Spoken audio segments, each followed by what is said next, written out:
जायखिजाया आयेन बेरेखा हाबानि हेंथायै आसाम पुलिस खुंथाया गोख्रों राहा लाबोदों। बेबायदि समावनो क'क्राझार जिल्ला सिंनि गसाइगाव महकुमानि आसाम बंग सिमानि श्रीरामपुराव गोबां बिबांनि आयेन बेरेखा जौ हमनो हायो।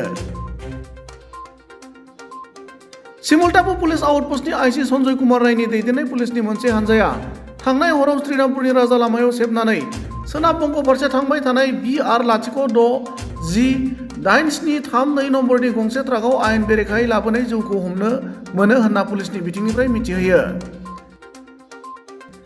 ट्राकनि इसिङारि चेम्बाराव सिखोमानानै लाबोनाय जौजों लोगोसे ट्राकनि ड्राइभार आरो हेन्डिमेनखौ पुलिसआ हमनो हायो।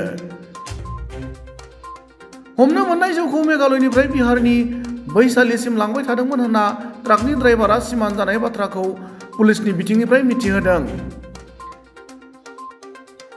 आयेन बेरेखायै जौ लाबोनाय ट्राकनि ड्राइभार हेन्डिमेनआ बिहारनि थागिबि महेश रय आरो नरेश रय होनना मिथिहोनायजों लोगोसे बे समाव पुलिसआ सानैखौबो सेबो होनना फोरमायबावदों।